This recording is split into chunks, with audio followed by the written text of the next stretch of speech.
So, Matt, it's really started to get hot here in Texas, and you can tell it's getting hot here because all the farmers are starting to feed their chickens crushed ice just so that they don't lay hard-boiled eggs. I saw where it was going. I like it. I like it.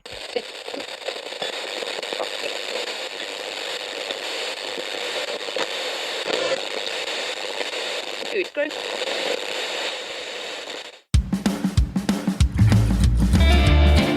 Good evening, everybody, and welcome to the Graveyard. Thank you for joining us tonight. My name is Adam. And my name's Matt. Now, pull up a tombstone or settle into your casket and get comfortable because this is Graveyard Tales.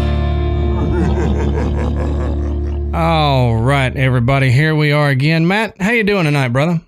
Well, I am doing well. It's good to be back in the graveyard again. It is. It is. Been a little while. Like we've said it all the time. It's nice to have a break, but it's good to get back in the graveyard, back to some normalcy here, you know? That's exactly right. I have been in home improvement land doing projects and stuff around the house here for about a week and a half, 2 weeks now, so... Yeah, you and about 35 million Americans doing the exact same thing. Well, when you spend so much time at home, you start realizing all the stuff that you should probably, work on and make it a little nicer here. It's the way we are. I got a doorknob that's loose. I got, this is peeling and, that needs a couple of more screws in it. I mean, I have gone and fixed all these little things that I've always, I need to fix this, but I don't have time. Right. And, even though I'm still working during the week, I've got more weekend time because there's nothing else going on. So, our weekends have been spent doing exactly that. Right.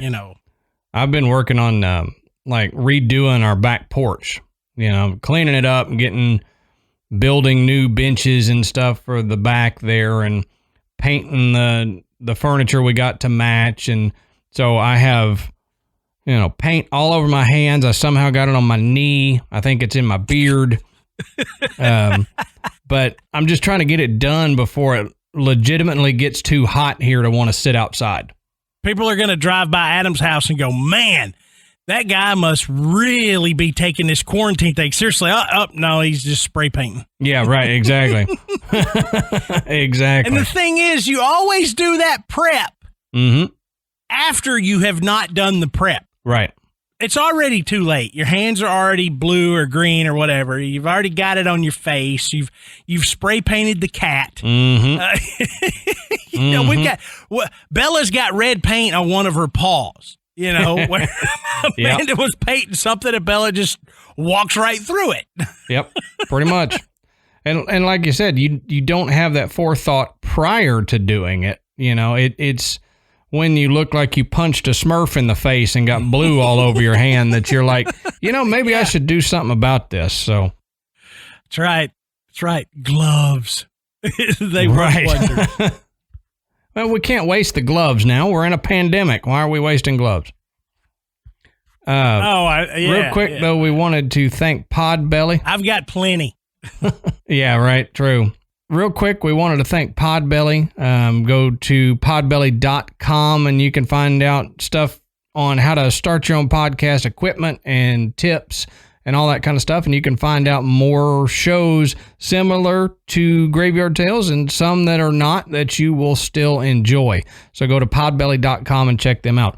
We also wanted to thank everybody who has given us a review on iTunes or Google or Spotify or wherever you give us a review. That it means the world to us. It helps us out a lot. And y'all are awesome. We appreciate it. And we appreciate those of y'all who have given us recipes. I'm going to try those out for sure.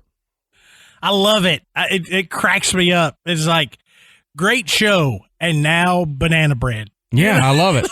Those are the best. Those are the best.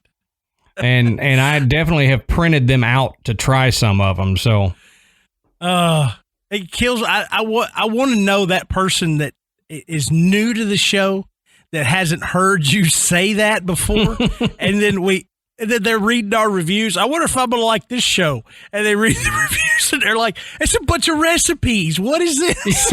Yeah, well, Graveyard Tales, and now I got recipes. I don't understand. Do they are these haunted recipes? Yeah, is this how to make haunted banana bread? Right. Well, that's like the Ouija board Pop-Tarts that somebody posted in the group.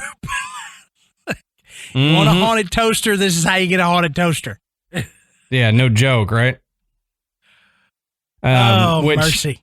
That reminds me, if you're not part of the Graveyard Tales Facebook group, go join that. Hop in there. It's always a lot of fun. We got a lot of awesome people in there who are willing to help out if you've got questions about any haunting related anything that you may have or whatever.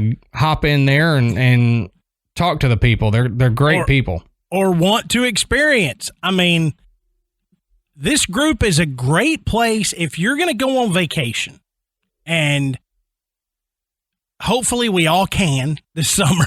Yeah, one day. But if you're going to take a trip and you're looking for some, you're thinking, man, I might like to take a ghost tour, or I might like to go visit a famous haunted place, and I'm going here. I guarantee you can find either somebody that's been there or lives there and could give you tips on where to go. Whether it be, this is a cool place, if you're coming, during these months, this place is going to be open or this event's happening. If you're really into this stuff, which you probably are if you're listening to this show, hit that group up for those kind of recommendations. It's great. I see it all the time, and it just makes me go, okay, I got to make a note that if I go there, I got to check this place out. Right. So it's really, really a cool thing that happens in the group where people just, they'll give you advice, they'll give you recommendations, they'll give you travel tips, whatever. So yeah, if you're looking for any of that kind of stuff, our group is one of the best places for it. Agreed. We also wanted to say, if you have not become a patron of Graveyard Tales, we would encourage you to do that. We take a different approach to our Patreon episodes, so it's not like you're going to get just a rehashing of a main Graveyard Tales episode here. You're going to get something a little bit different. We are a lot looser on those episodes, and they're not as long. Some of them border on almost as long, but most of them don't. And, we take topics that wouldn't make a full Graveyard Tales episode, hour and a half, and we present those to you in a more humorous way than we would here. And like I said, we're a little looser on the vocabulary and what we say and what we joke about. And we would encourage you, if you want to see that, go over there and check out our Patreon channel. We are starting to put up videos every now and then, a video version of the Patreon episode for our $10 plus patrons. So if you're into that, if you want to see us, fumble through things that don't get edited out, then go over there and, join up $10 or more a month, and you can see the video versions of these that we are putting out. Matt, you got anything else before we start this episode? No, hell, let's get going. All right. So, Matt, why don't you tell us, what are we talking about tonight, brother? Tonight, we are going to discuss a pretty famous hotel that is about to come back to life. A lot of people believe that it's really haunted. Some people question if it's haunted at all. In fact, I've even seen where some people think it's one of the most haunted places in Texas. Yep. Tonight, we're going to talk about the Baker Hotel in Mineral Wells, Texas. Mm-hmm.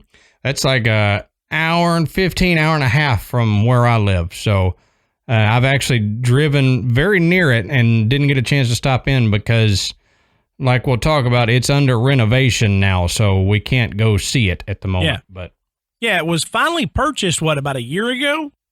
Almost, in 2019, I think in June, by a group of investors from Dallas, Fort Worth, that are going to try to bring it back to its illustrious glory. Former glory. And if you've never seen a picture of this place, go look it up. There's a lot of older photos where you can actually see guests out by the pool and milling around. This place is amazing. It looks like something out of a movie. And here it sits in this little town in Texas.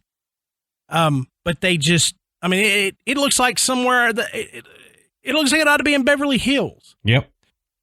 It's classy. It's got that 1920s vibe. But before that vibe was even cool, Yeah. That was just the vibe. That was just the vibe, Because we lived it. It was just what it was. But like I said, there's a lot of people that believe that because it sat empty for so long, that gave a lot of room for some spirits to take up residence. Right. But just like always, to understand how and why a place like the Baker Hotel would become haunted, you've got to look at the history. And so, Adam, take it away, brother. Right on. So, first, where is the Baker Hotel? Well, the Baker Hotel is in Mineral Wells, Texas, and it's at 200 East Hubbard Street in Mineral Wells, Texas. So, if you want to look it up, you can do a Google Street View or something of that address, 200 East Hubbard Street in Mineral Wells, Texas. And we got to take a look at Mineral Wells and how Mineral Wells got its start in order to kind of understand the Baker Hotel. So I found some really cool information that came directly from the historians of the Baker Hotel, and links down in the show notes if you want to go check them out to all of our information. But I'm going to get into what these people wrote about Mineral Wells and about the hotel. So it says in 1877, James Alvis Lynch, his family, and 50 head of livestock left Denison, Texas. And they headed west for a drier climate and a relief from malaria. If you're trying to find drier in Texas, boy, where do you howdy. gotta go? Where do you gotta go? You gotta to find dry Texas. I would say where I'm at, but it gets even drier the further west you go. Like it, yeah. There's a gradient of Texas where if you look at it on the map, it should be shaded, and looking from right to left, it should start out green and then slowly fade to brown. And just get darker and darker brown from about midway all the way over to the west. Yeah. Now, I lived in Texarkana for a little while. And, Amanda, that's almost not Texas, though. That's so close to the border. And Amanda grew up in Texarkana, right? Or just outside of it. So it was humid there. It was just like living in Tennessee, to be honest with you, as far as the climate goes. And it was funny because I lived in Arkansas and worked in Texas, and I was 5 minutes from the hospital where I worked. And I was like, yeah, well, it's a long distance call for me to call into work. Yeah, right. I could walk there cheaper than I could call there. Yeah. Interestingly enough, that changed while I was living there. They made the entire city of Texarkana one. It was a local call. I'm aging myself. Yes, you are. People that are 20s are going, what is a long distance call? Yeah, right. They're like, you mean you can't just pick up your cell phone and dial the number? It's like, I've got a friend in Singapore. I could call them right now. Right, I can text them and it'd be fine. Well, both James Lynch and his wife, Amanda, there you go. Right there. They suffered from rheumatism. So when the family received news of Comanche attacks further west, they decided to settle where they were. And it was in a valley tucked among the hills of Palo Pinto County. Now, although the location the Lynch family settled in was, quote unquote beautiful, it was 4 miles from the only water source, the Brazos River. So 4 miles back in the day in the 1800s, that was a long way because you didn't have a car. So right. You had to walk 4 miles or ride your horse 4 miles. And if you've ever gone on a 4 mile horseback ride, that hurts your butt. So that's even if you're used to it. Yeah, exactly. So by the summer of 1880, a well driller agreed to drill a well in exchange for some of the Lynch family's oxen. Now, at first, they said the taste of the water worried the family. So they watered their livestock with it, but didn't drink it. Well, soon after, the family began to drink from the well, and they found that they were feeling better from all the ailments that they had, the rheumatism and everything. They all started to feel better.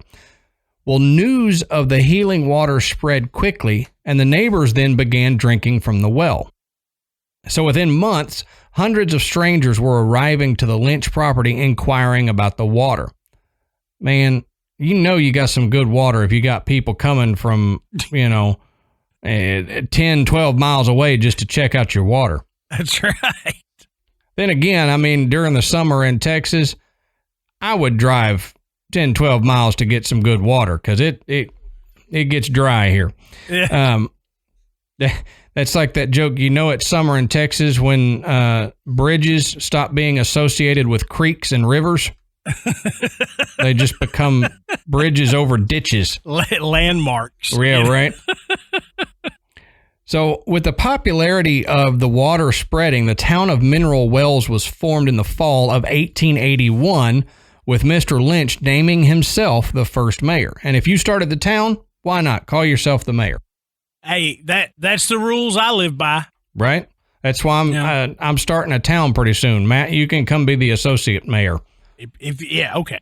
If you make it, if you make the town, you can be the mayor. You can name it whatever the hell you want. That's the rule. Yep, exactly. Well, several water wells were drilled soon after Mineral Wells was established, with the most famous at the time being the, quote, Crazy Well. The well received its name from a story told about an elderly lady who drank water from the Crazy Well twice a day and overcame a mental illness.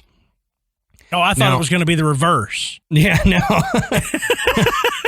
When I first read that, I did too. I was like, uh-oh. Then she got some kind of toxicity from it. But no, it was the opposite. She's got like mercury poisoning and she went insane. I was like, this is not a good story. Yeah, why are we telling this, Adam? Stop it. Well, in Mineral Wells, most of the water wells contain a significant amount of lithium, which is used to treat various mental and mood disorders. See, there you go. That's why. No wonder everybody felt so damn good. Right? I drink lithium water. It makes me feel good. Oh man, the reason I think that is so funny. Number one, it's hilarious that they all felt better and the water was loaded with lithium. Okay, but I had a buddy of mine who I went to high school, went to college with, and this has probably been 20 years ago. But anyway, I ran into him at a mutual friend's wedding. Okay.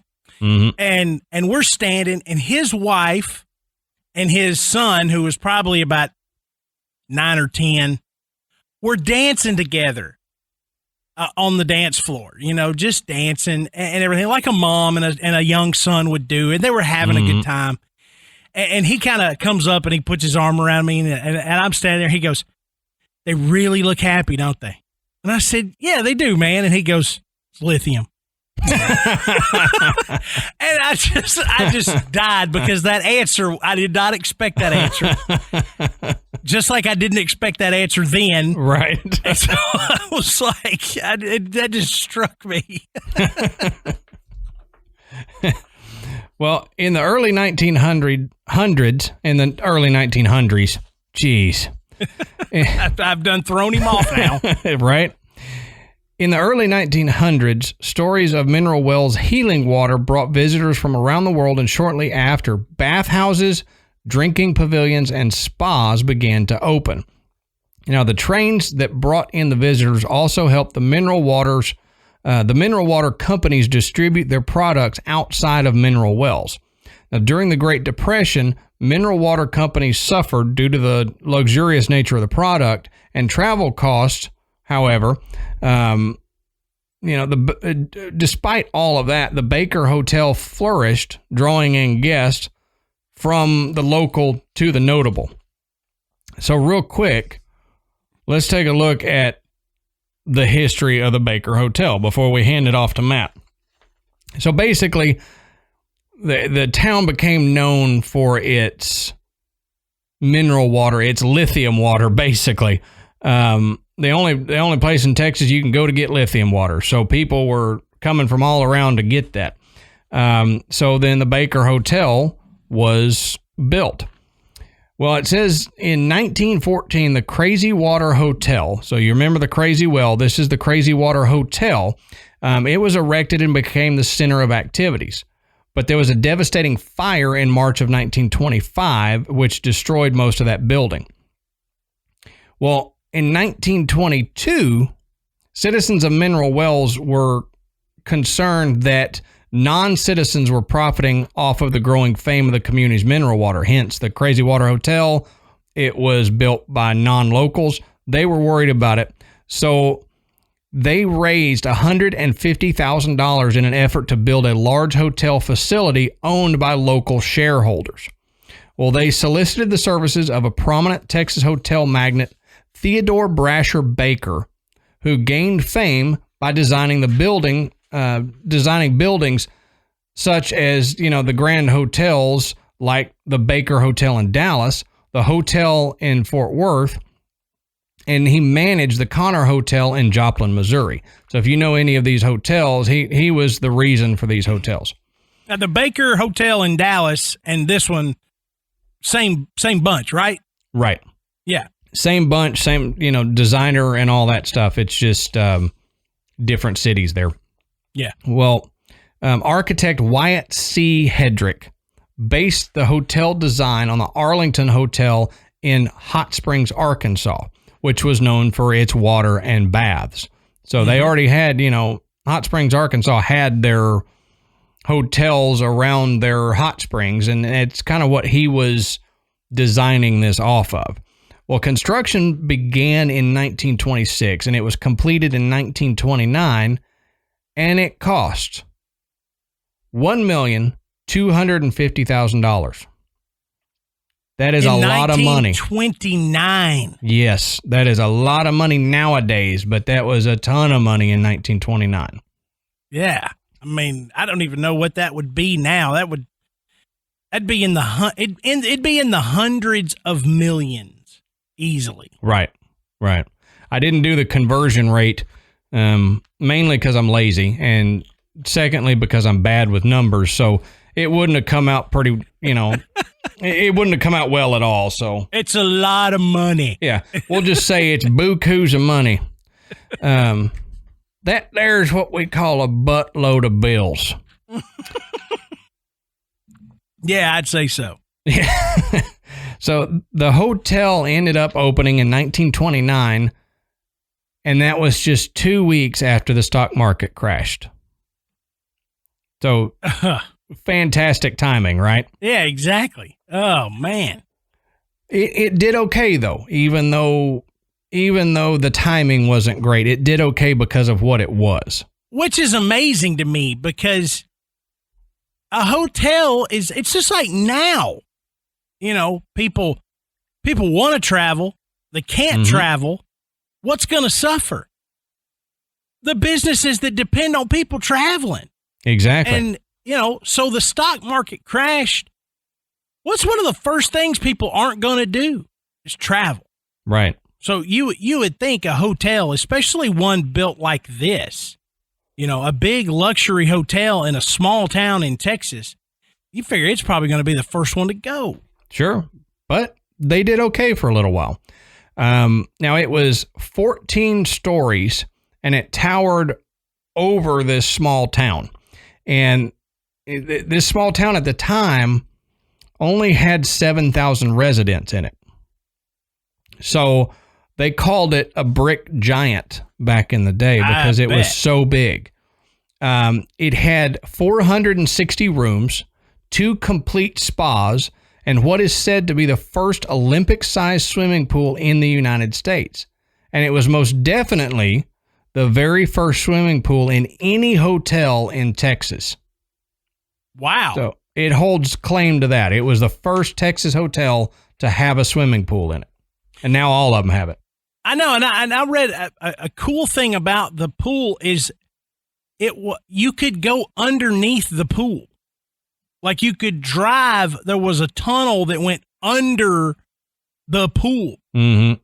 I mean, it wasn't a deal where it's like it's ground level, it's above, and there were supports underneath it where you could actually drive that. You can't anymore. Right. But at one time you could. Well, it was, I read, and I can't remember if it's in my notes or not. We may come to it, but he originally didn't think of putting the pool in, so it was kind of an afterthought, and they had a basement, and that's where he ended up putting the pool, was in the basement, and he turned it into the swimming area there rather than a basement. So it was kind of almost an afterthought, and then it became like very popular because it was the only hotel that had one in Texas. So you'd have to drive a long way to get to another one. Well, I mean, if you're going to build a hotel that's based around how good your water is, right, then a pool just seems like a no-brainer. Yeah, especially exactly. if they filled it up with that mineral water. Yeah, you can go swimming in it, which I'm sure they did. Oh yeah, I'm sure they did. That's what they had. You're going to drink it. Definitely. You're gonna bathe in it. You're gonna swim in it. We're gonna cook your food in it. Right, right. All lithium all the time. You're going to be so happy you came. Literally. So this hotel, for being what it was, it had a lot of affluent people that visited over the years. So let's take a look at all of these people who visited. Now, the hotel ended up becoming fully air conditioned pretty early on. So this drew a lot of prominent people to the hotel, and they're like, hey, this hotel is fully air conditioned, and not many of them are at this time. So let's go to this one instead of the one where I'm going to be hot all night. Yeah, especially if you're going to Texas. Right. Well, many celebrities visited or performed at the Baker Hotel, according to old hotel registers.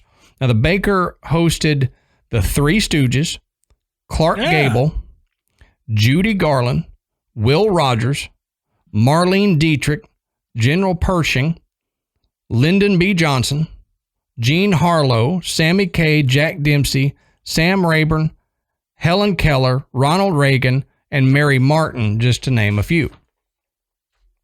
So quite a few big celebrities back in the day. Pretty impressive. Yeah. Now, according to an article in Palo Pinto County History, Volume 1, it says a waiter recalled a $2 tip given to him by the outlaws Bonnie Parker and Clyde Barrow. But at the time, he didn't recognize them. It was only afterward that he realized who it was. Well, Lawrence... Bonnie and Clyde. Yeah, Bonnie and Clyde been there. Lawrence Welk remembered his starting out days at the Baker when he still had difficulty with English. Now, other entertainers of the time that visited the Baker Hotel included Guy Lombardo, Paul Whiteman, Dorothy Lamour, and later Pat Boone. Hey, do you think that when Lawrence Welk was walking down the hall looking for his room number, he was just going, and a 1, and a 2, and probably. I would. That's probably where that came from, Matt. That was that was the start of it all. Well, T.B. Baker began to suffer financial difficulties in the early 1930s, and he eventually declared bankruptcy in 1934. Well, he passed control of the Baker Hotel to his nephew, Earl Baker, who had served as a hotel's manager as well as as the managing director of Baker's Gunter Hotel in San Antonio. Well, Mineral Wells' reputation as a health spa was in decline at the time. Advances in modern medicine and the discovery of antibiotics such as penicillin began to lead these local doctors who had, for a long time been encouraging patients to go partake in the therapeutic waters of the area.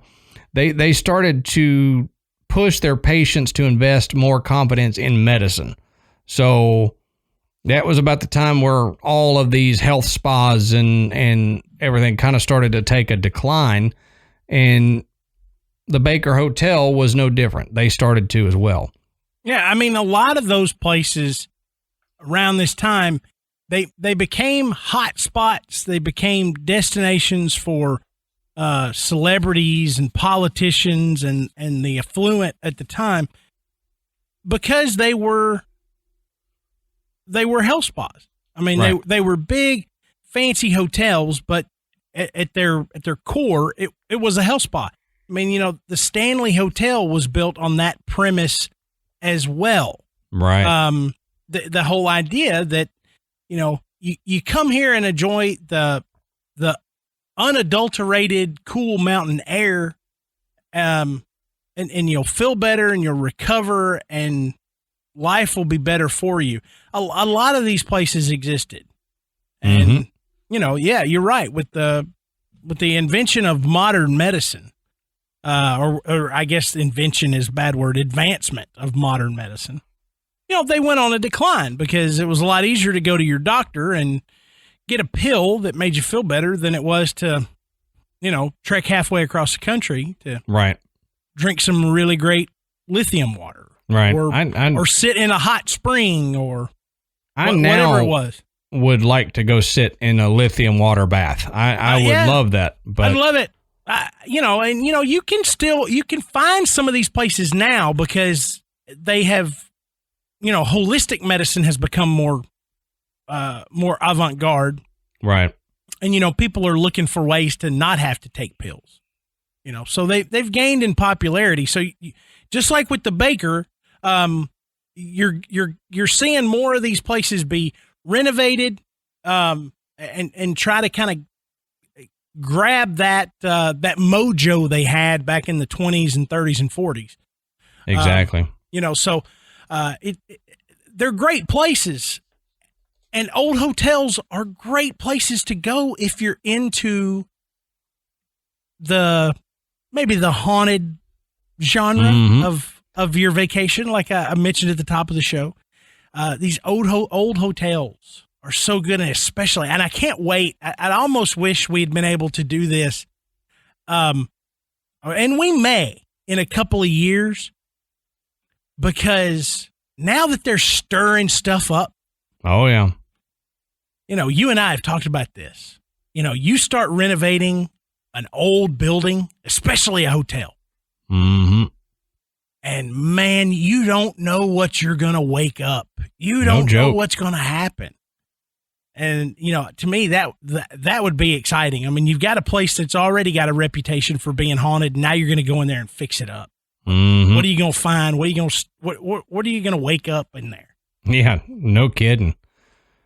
Well, they say World War II ushered in a new era for the hotel with the growth of nearby Fort Walters. The base eventually became the largest infantry replacement base in the country, with 30,000 soldiers passing through its gates in 1942 alone. Well, the Baker was then at its peak, catering to both civilians and military personnel.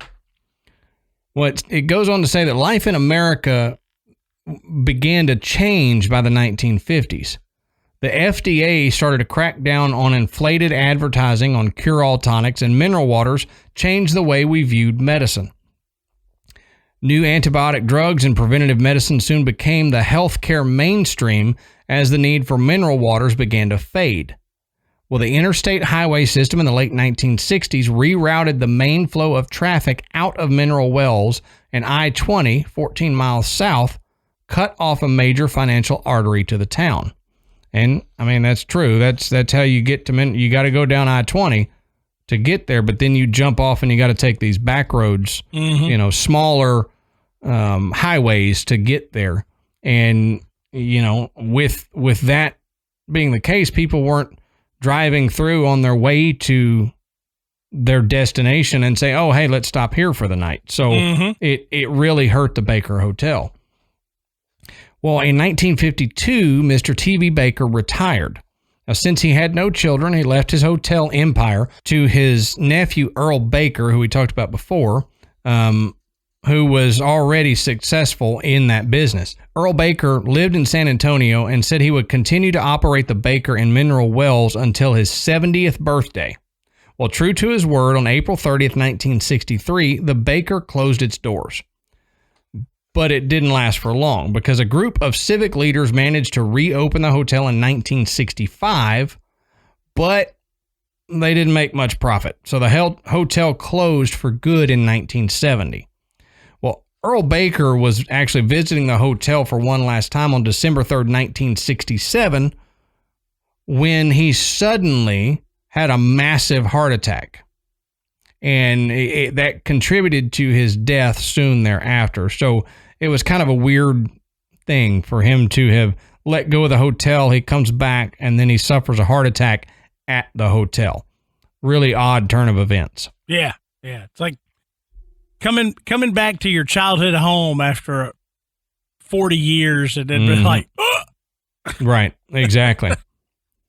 Well, this says that in 1973, the Army closed Fort Walters, which was another major blow to the Mineral Wells economy.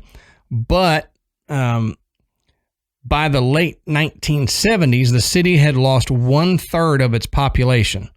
Now, the oil and gas industry moved in and sparked some hope, but by 1985, it too went bust, leaving the town once again desperate for an economic future. Now, in 1999, Laird A. Fairchild and Chad Patton would begin efforts to renovate the Baker Hotel, reimagining the resort as the Baker Hotel and Spa. Well, then, in 2019, the development team announces and begins the historical restoration of the Baker Hotel and Spa, which would be a 3-year, $65 million renovation endeavor to return the, quote, grand old lady of Mineral Wells to her former glory, hoping that this will reignite the hotel as well as the town of Mineral Wells.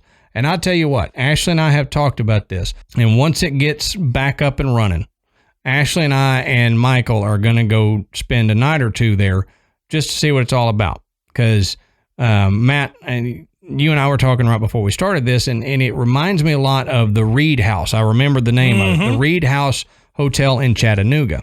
And Ashley and I stayed there in half of the building while the other half was being renovated, much like the Baker is. And that's where Ashley and I actually saw two figures over, passing a window over in the side that was being renovated. It was early Sunday morning. There were no workers there because they weren't working that Sunday. And I saw a figure walk by the window. I happened to be looking out our window, and it looked right into the other side there. And I saw this dark figure pass in front of the window. And I was like, that's weird. And Ashley's like, what? And I'm like, oh, nothing. And I didn't want to cloud her seeing of anything. If I told her, oh, I saw a figure, then that would either make her, yeah, I saw something too, or it would make her say, nope, I didn't see anything. Just, it just messes with you. When somebody tells you what they saw, it can mess with what you see. And about 20 minutes later, she's looking out the window, and she also sees a figure crossing basically the same window that I saw. So it was really weird, and we hope to take a trip to the Baker and maybe see something similar. I think it would be fun. Like you said, they've stirred stuff up now. They're renovating the old girl and going to get her back up and going. So it's bound to be a hub of some paranormal activity because it has a history of it. Yeah. And I'm actually going to be in Chattanooga this fall, as one of our daughters is going to college there. So I'm going to take that opportunity to at least spend a night in the Reed just to get that experience. But you should. I'm with you on the Baker. I mean, this place, I'm just looking at the pictures. It would be worth going even if it wasn't haunted. Right. If it is, it's like a double bonus. Right. To get to stay at a renovated old hotel, that it's cool looking as this one is, and that it's potentially haunted, that makes it even better. So double awesome. Yeah. So, I mean, we're making convince Amanda that we've got to get to Texas. So there you go. We need to get to Texas anyway, but this will be a little bit more of a carrot to get us down there to hang out with you and Ashley. So right. We can all go to the Baker. Exactly. Sit in the lithium pool. Right. There you go. All right. So as we've said, some people believe that the Baker Hotel is haunted. Some people believe that it may be one of the most haunted places in Texas. And yet there's some that just say, it's the normal activity of an old building that is uninhabited and people are just making mountains out of molehills. But there are plenty of legends and there are a lot of stories that would facilitate a haunting. And there are a lot of experiences that people have had while either being on tour or while working, in and around the hotel. So let's get into some of these. If you go online and you Google Baker Hotel hauntings, you're going to get one main story. This is the one. Everybody has got the one. Mm-hmm. If you're a haunted place, you may have dozens of experiences and stories, but I guarantee you've got one. Right. This is the Baker's one. Okay. She's known as the woman on the 7th floor. Now, there was a porter who worked at the hotel during the 1950s and 60s. And he is really the first known witness to this ghost of the woman on the 7th floor. Now, it was speculated that this woman, this was the mistress of the then hotel manager, Earl Baker, and that things didn't go well, or it was just too much stress and pressure, and she was distraught from this affair that she's having with Earl, and she jumped to her death from the top of the building. And the year that this happened has never been verified, but they said that the room that she stayed in was a suite on the southwest corner of the 7th floor. Now, many people have reported smelling her perfume, and her spirit is said to be quite flirtatious with gentlemen guests. And even to take the detail a little bit further, it was a lavender perfume that she always wore. So something very distinctive. Yeah. That people will report smelling. It's not something that you would necessarily mistake for something else. And it's not something you would normally smell in an old hotel. Like, right. You're not gonna, lavender doesn't just waft through like maybe cigar smoke would, Right. You might smell something that you think, oh, that smells like a cigar, but you're not going to say, hey, these walls smell like lavender perfume, I remember as a kid staying in a really nice hotel on a trip with my parents, and there were fresh flowers every day. They would put out fresh flowers every day. I can't even imagine what that would cost nowadays. But when you went into the hall, you got that aroma of fresh flowers every day, which I'm positive that's what they were going for, not just the aesthetics of being able to see fresh flowers. But you're right, Adam. the smell of lavender is very distinct. I mean, you're not going to mistake that. You're going to know it, and you're going to be like, okay, that's different. Where is that coming from? You know what this ghost kind of reminds me of is the ghost you talked about on the Pittsburgh hospital episode, the nurse down in the basement that would grab dudes' butts. Yeah. That's what this ghost reminds me of, flirting with the dudes there. Yeah. Now, one of the hotel maids, she reported that on several occasions she found glasses in the room with red lipstick stains on the rim.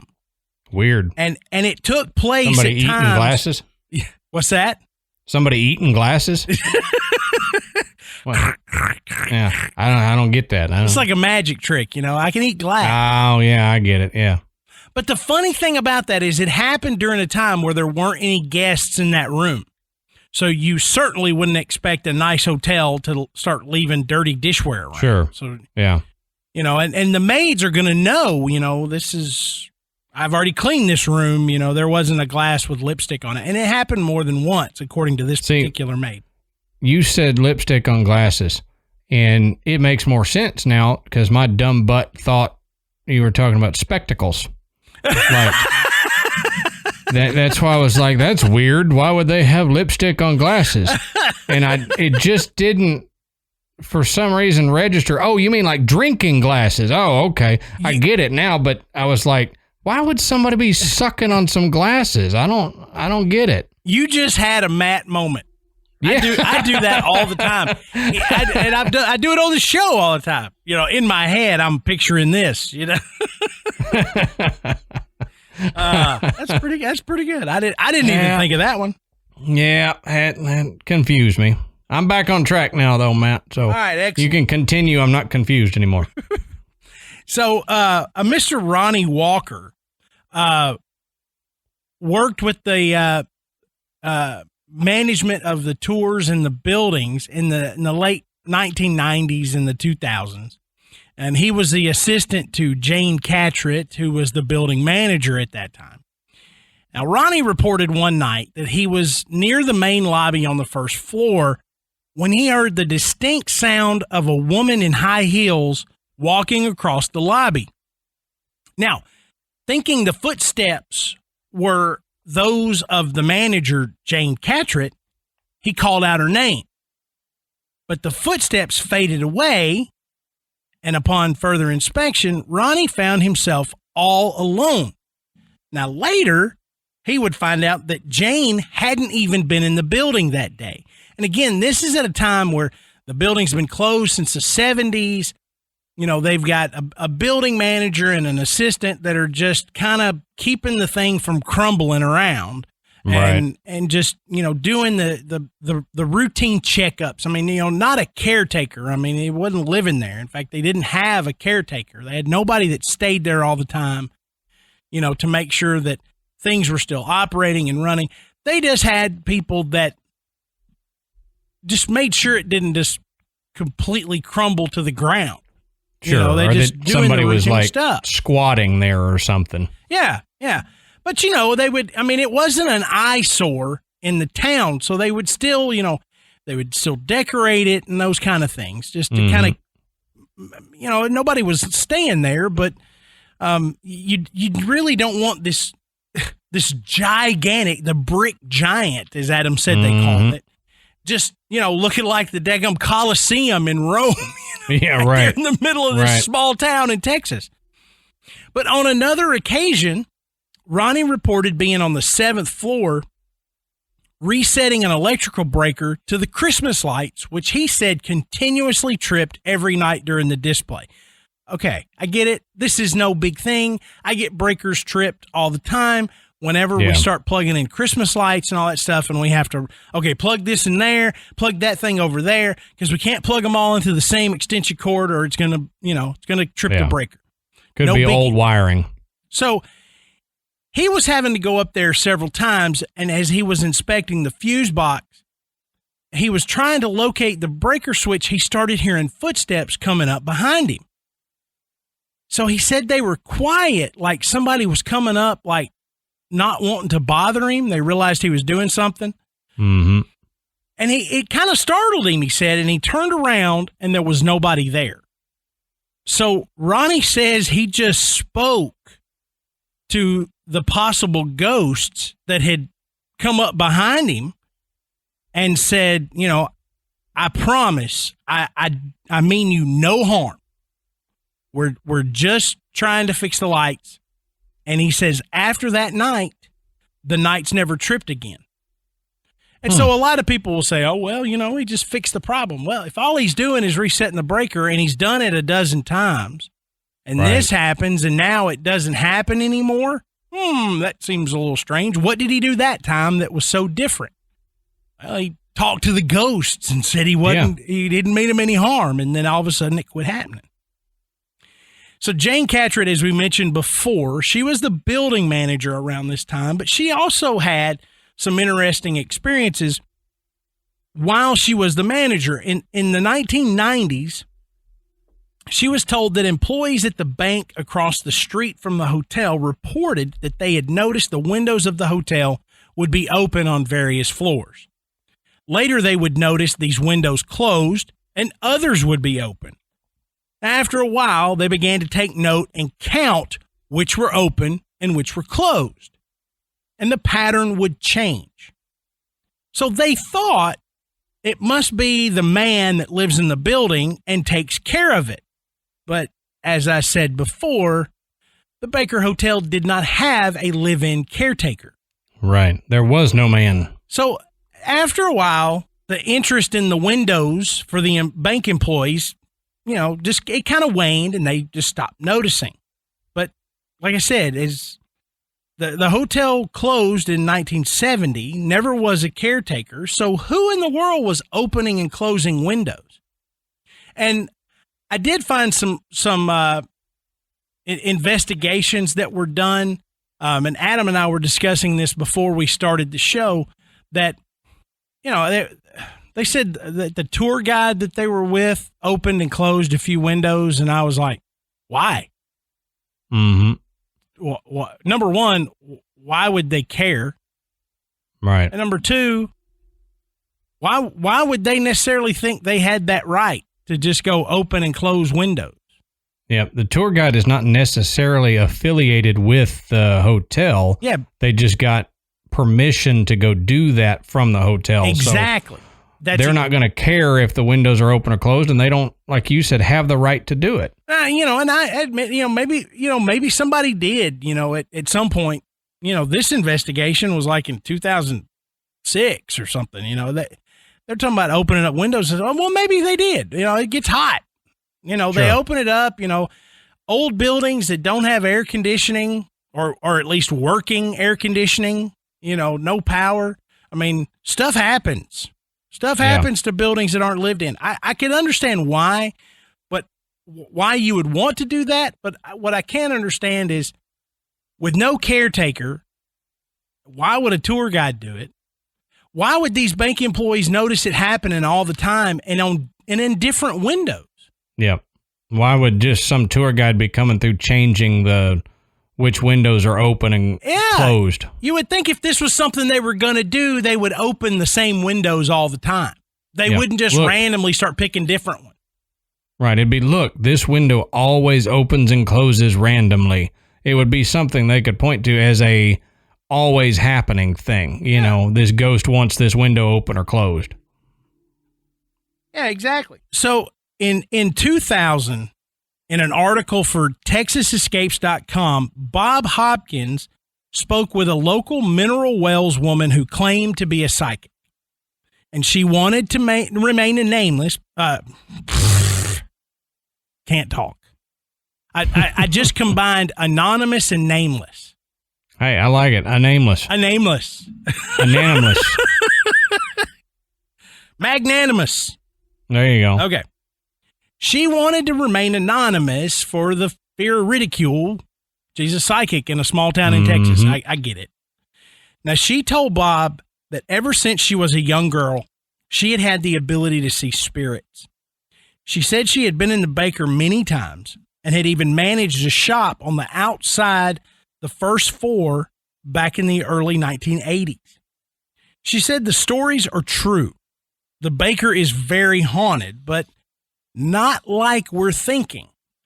She said most ghosts didn't necessarily die at the Baker, but returned after death because the hotel represented a wonderful time in their lives. Well, that's going to be a point of contention for ghost enthusiasts. Yeah, right. I mean, you're going to have a group of people that are going to say that's baloney. That there would be no reason for somebody's spirit to go back to that place just because they had a really good vacation. Yeah, usually people think it's the opposite, that you're stuck somewhere or that you are drawn because of something negative. And that's kind of always been my thinking. However, we did a show where Mark Twain's spirit seemingly wants to go back to that New York apartment that meant so much to him. Right. So I guess it's not out of the question. I mean, you and I have even, discussed it. So that's what she's thinking. Now, she went on to say that most of the spirits in the hotel do not want to be seen or heard, with the exception of a small child, which is a little boy about 6 to 8 years old. And he was the only one that would really be willing to communicate with her. Dang ghost kids. Here they are. There's always one or two. They're everywhere. He told her he died in a hotel apartment in 1933 when his parents were seeking medicinal treatment for his leukemia. Okay. I mean, that I buy that story that probably happened absolutely. More than a few times. Yep. We just don't know, but it's interesting to say the least. She also says there's a large shaggy dog that always accompanies the child. And he also bounced a ball to get her attention, and he was watched by an unknown older woman who was always near him. So, she's claims that she's able to see these spirits and that she's seen more than one or two in the Baker Hotel. Now, the psychic went on to tell Hopkins that the spirits don't necessarily look the age that they were when they died, that some were employees of the building, and one, she said, for reasons she doesn't understand, was a helicopter pilot who attended basic training at Fort Walters in the 1960s, and he was killed in a helicopter crash while at Fort Rucker, Alabama. But he had returned to the Baker with his body in the same traumatic state that resulted from the crash. Oh, that's wild. I know that is really strange. That's something that I have not heard. That's like a Sixth Sense kind of thing, isn't it? Like the movie, where whatever trauma that caused their demise somehow carries on in the visualization of their spirit. Like that's like seeing a headless ghost. Yeah. Guy gets beheaded, in battle or whatever, and then there's a headless ghost. I mean, how many of those stories have we talked about? I mean, tons. Right. There's thousands of ghost stories about people losing their heads, and you see the headless ghost walking looking for his head. I mean, that's been around a long time. But it's not a common thing when we're talking about a place that's maybe legitimately haunted. We just don't hear. But we do hear a lot of stories about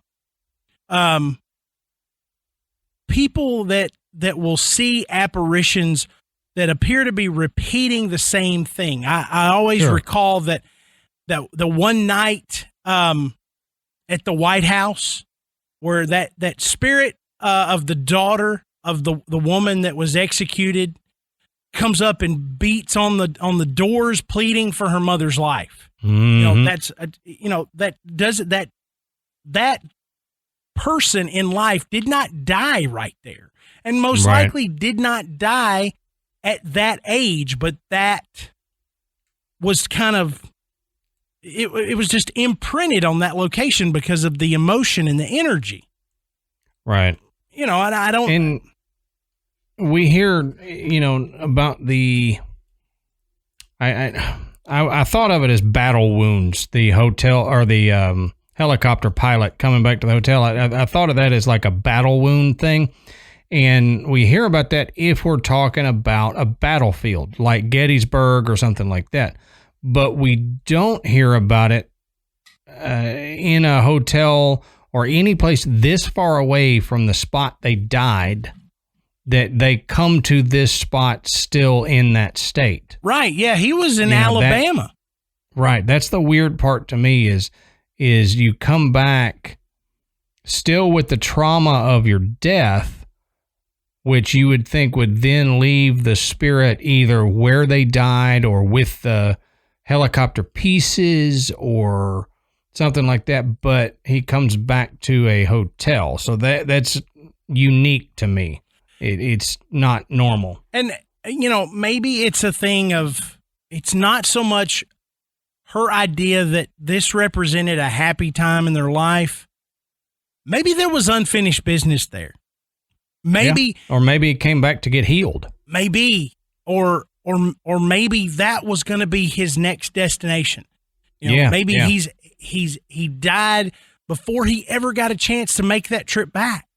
And this is what happens, you know, right. In death, that pull to go back to the Baker Hotel was so strong that his spirit didn't pass over, that it went back. And, you know, he carries the trauma of his death with him.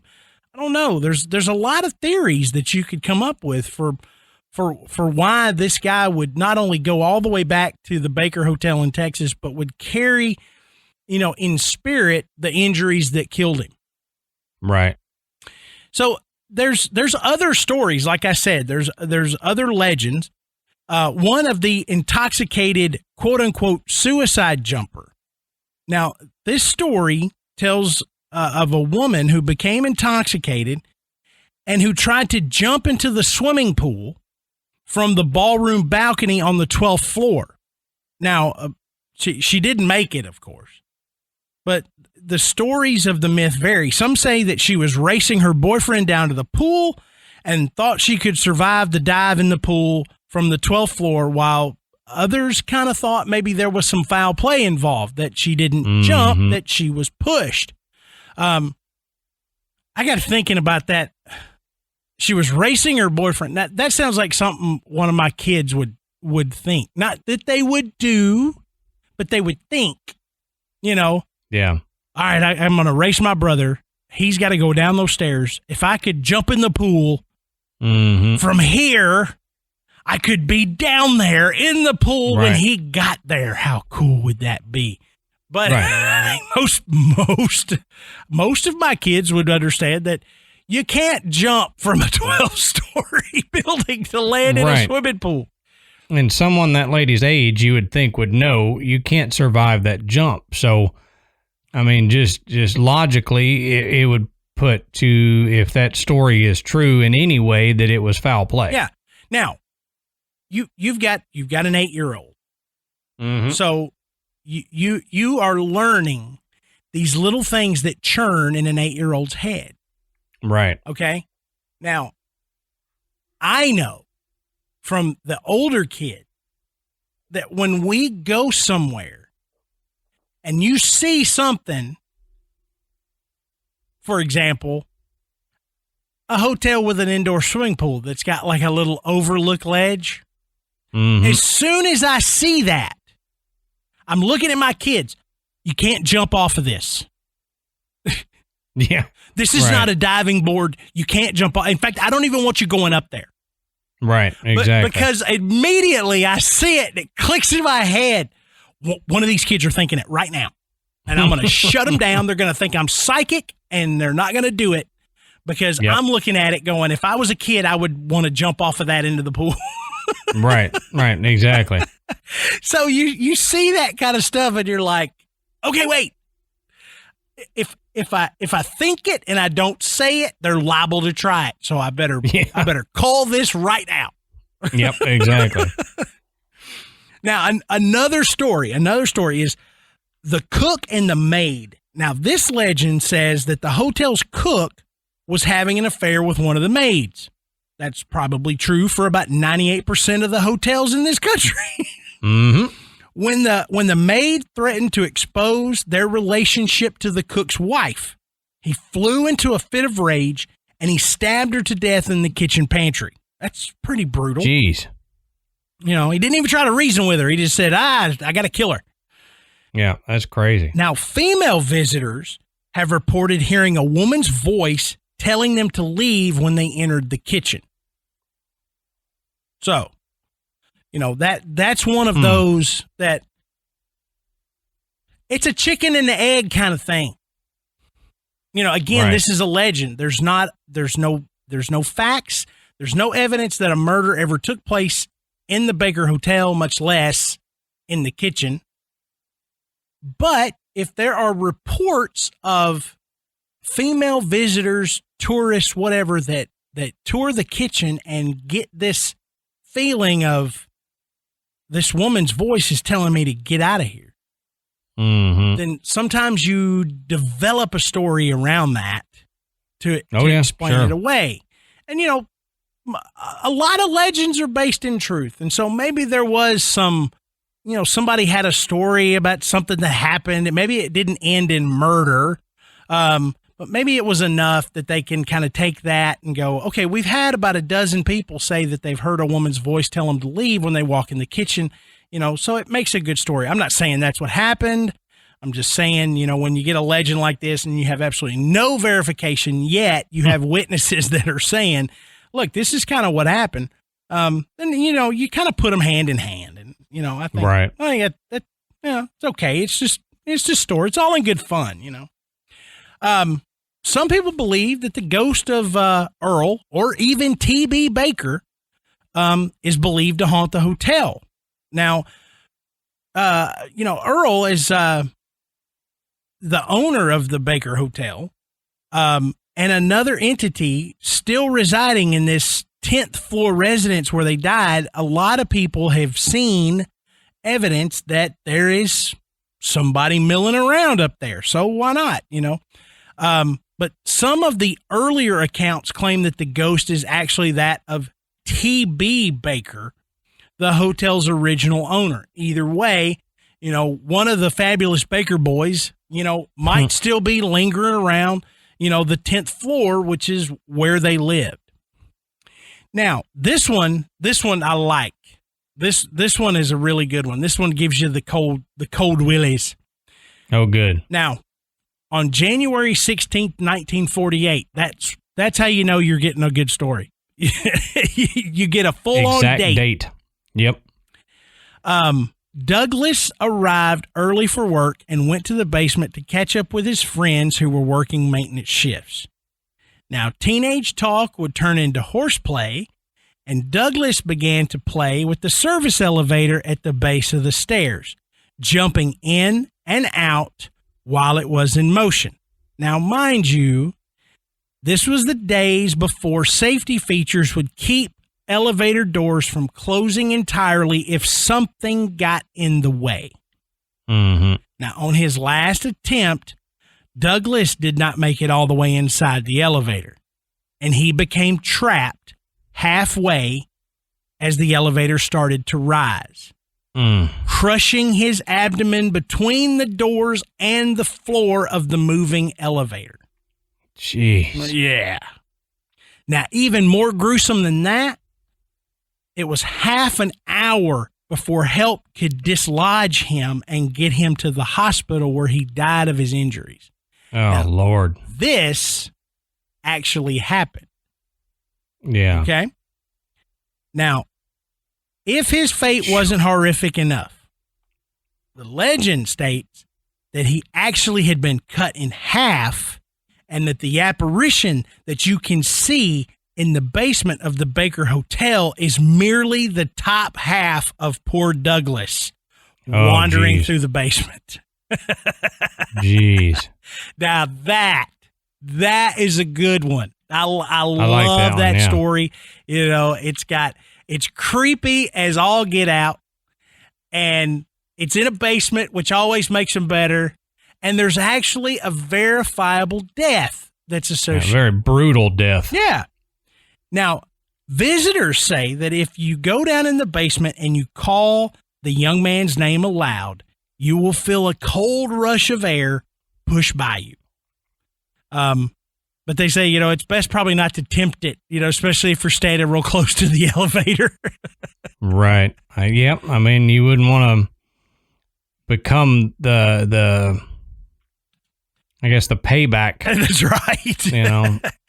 Now, those are all really good stories, but, and in reality, when we're talking about ghosts and hauntings, there aren't any really, true hard facts. We just go based on what we can collect and what we can see and the witnesses that we can interview and how valid we take what they report to actually say, yeah, we think this building might be haunted if you believe in all that kind of stuff. There's a lot of stuff going on here that we can't explain.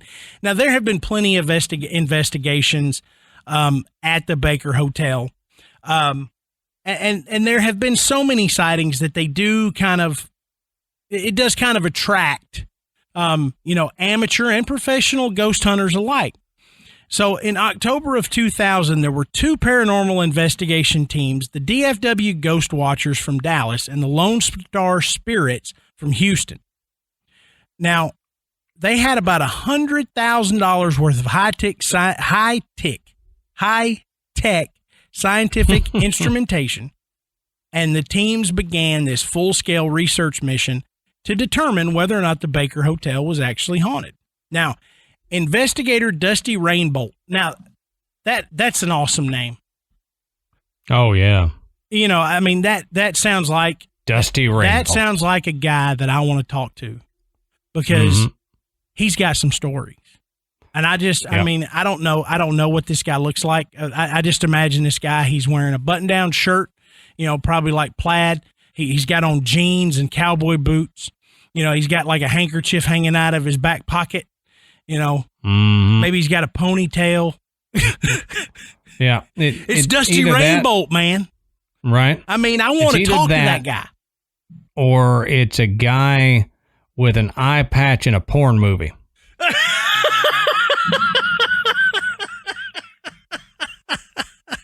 Man. That's your 2 options for a name like that. Anyway, Dusty, if you're listening, man, we love what you do, and I think your name is great. We're not picking fun, but anyway. Oh, I wasn't making fun of the name. I'm just saying it makes my name boring comparatively, but no kidding. Can I change my name to that? Maybe I bet you could. I could. Legal documents, you can become Dusty Rainbolt Rudolph. Yeah, I don't know. I'm gonna think about it. Doesn't have quite the ring to it. It's gonna be like my tattoos. I'm gonna think about it for a while. You don't look like a Rainbolt.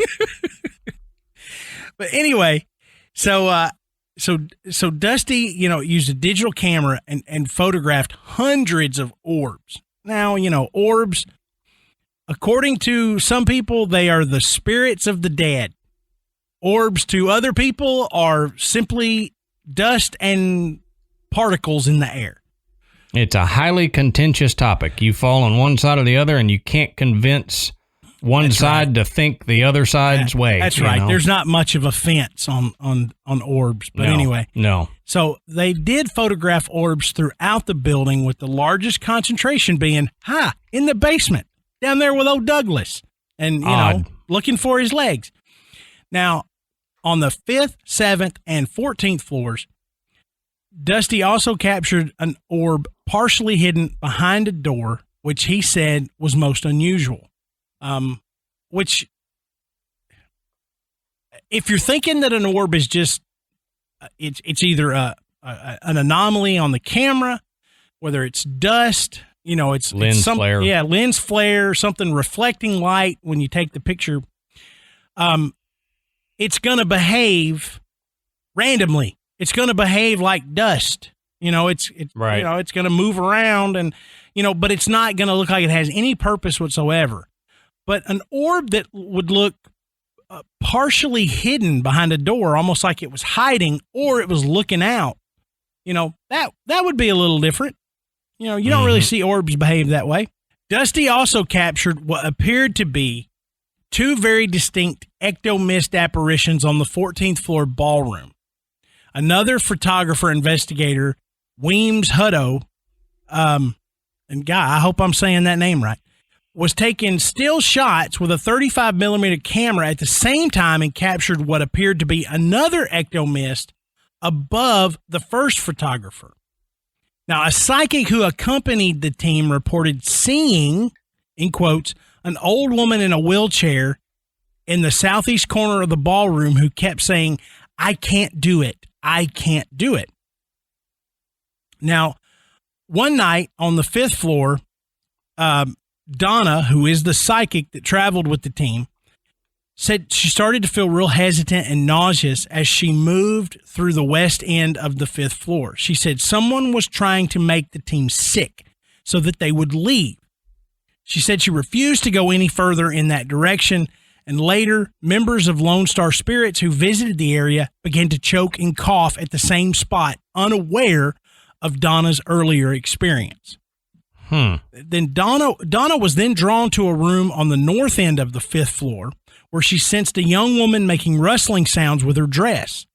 Donna reported that the young girl was moving to and fro, making sure her makeup was just right. She said the spirit would move around the men in the group and was especially attracted to a certain one. She went on to say that she sensed a man about to knock on the door to escort her to a dance in the Sky Room. Now, another psychic with the team named Wayne later came up to the 5th floor and confirmed Donna's findings. And he added that he had picked up on disgust and discomfort on the west end and said the area was occupied by a large, disgusting man who wanted everyone to leave. Wayne said he found suffering and disease in the area. Now, they did use time-lapse video on the 1st floor, and over a 4-hour period, various objects appeared to be moving. 151 objects, to be exact. The room had been closed off to them, and the entrance was not allowed by anyone living. The objects could have been dust reflecting light, but some were moving orbs. An audio recording in the basement elevator area captured the distinct sound of a man screaming in agony. Hey, remember our buddy Douglas? Yep. A different group recorded the same sound on another investigation in June of 2001. And it would have been very difficult for anyone in the team to mimic the sound since the area had been locked up to keep everyone out. One of the expedition members gets nauseated whenever she gets around haunted places. At the Baker, she was unable to stay more than a few minutes before she was forced to leave because she was so sick. So, you take those investigations for what you will. Sure. But, that's a lot of activity for an investigation. And even more so, if the recording in the basement is legit, and it was recorded in 2000 and then again in 2001, and it's virtually the same recording, that corroborates that kind of evidence, which, always makes you go, ooh, maybe something's going on down in there.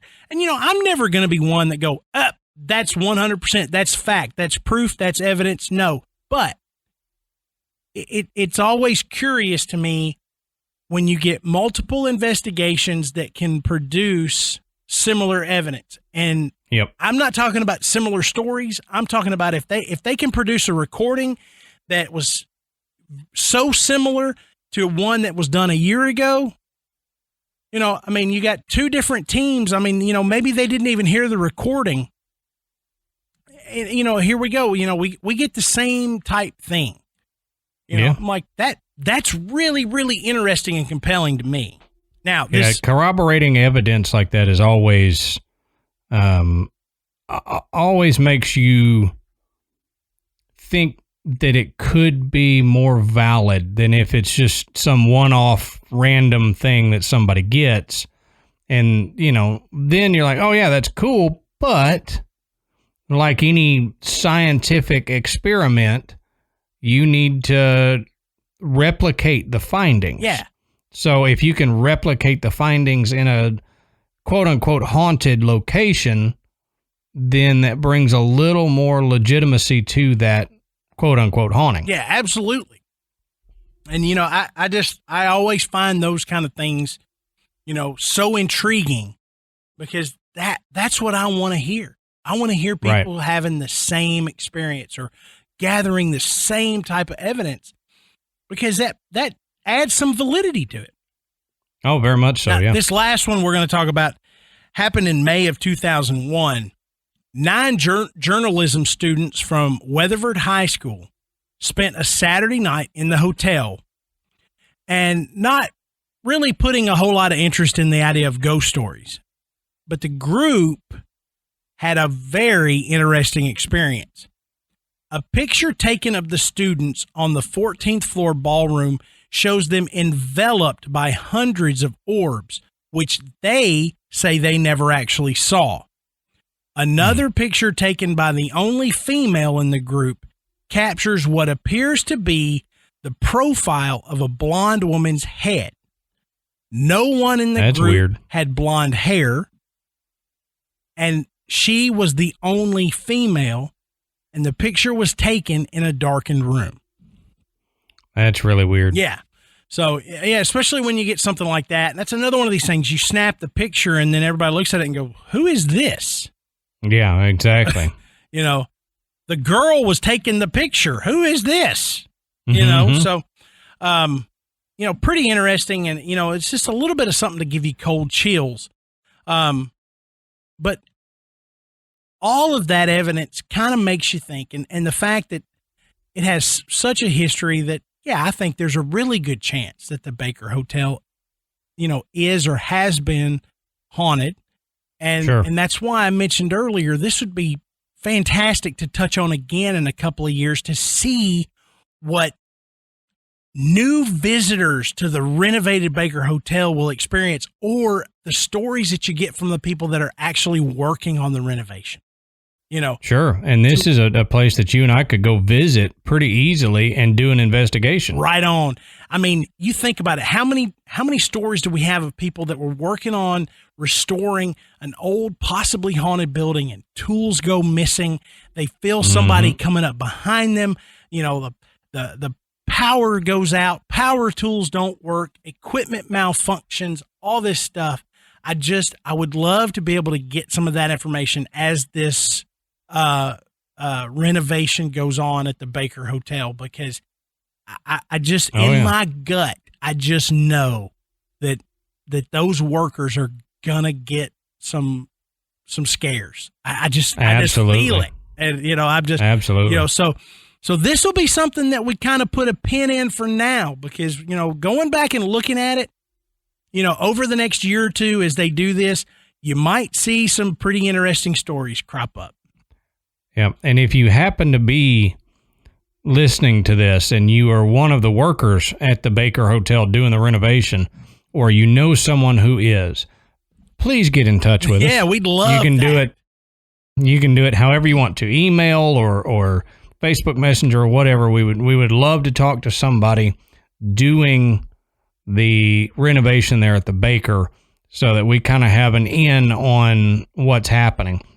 And, this is that time in every episode where we ask you, what do you guys think? Matt and I are on the same page. I agree with him when he says there is something going on here, that, there is activity at this place. It has a history of enough people coming in and out of it, and it has the legends associated with it of being a healing place where people would want to go, possibly even after death, to a healing area. And it may have that energy penetrating that the ground there so that people feel that and they come back even after they've passed to a place that made them feel so good. Yeah. And we didn't even touch on the fact that this place is built, right at a well with mineral water. Mm-hmm. And we've talked about moving water. Yeah, how moving water, can act as a battery for this energy and just feed it. And if you really, really buy into this stuff, if you really focus and say, look, I think this is a real possibility that spirits can linger and that, the living can sometimes interact with them, or at least see them or feel their presence. They need energy, and, a dadgum mineral well right there. I mean, that seems like, the perfect storm. It's the name of the town. So, tell us, what do you think? And the best place to let us know that is, as we mentioned at the top of the show, is our Facebook group. We love the discussions that go on in there. So guys, if you're in there, keep it up. If you haven't, taken the plunge and jumped into this pool, it's about over 5,000 members strong. You're going to see, some stuff that you're probably not going to run across in other groups. You're going to meet some really amazing people. But while you're at it, go over and check out our website. It's graveyardpodcast.com.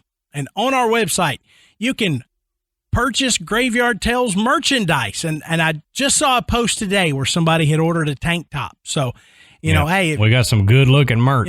We got some stuff in there. You can get coffee mugs, baby onesies. You can get a tapestry for your wall. You can get posters and stickers. And you can get, whenever they're back in stock, we actually have masks. That's right. That at the T Public website, you can get mask with our logo on it. And, when I checked several weeks ago, they had sold out, but they're making more. That's right. Get in there and get you a Graveyard Tales mask with a Skull Mike logo or something on it. Absolutely. I think when they're back in stock, Adam and I are going to get a couple. So, absolutely. Yeah, but do that. But also on the website, you can find out a little bit more about Adam and myself. You can listen to the show, and you can become a patron. And thank you to everyone who has donated to the show, because it really keeps Adam and I going. And I think that's it, man. Yeah, man. I mean, we run a little long talking about the Baker Hotel tonight, but it was a lot of fun, and we're glad you could join us. So until next time, we'll save you a seat in the graveyard. See you soon.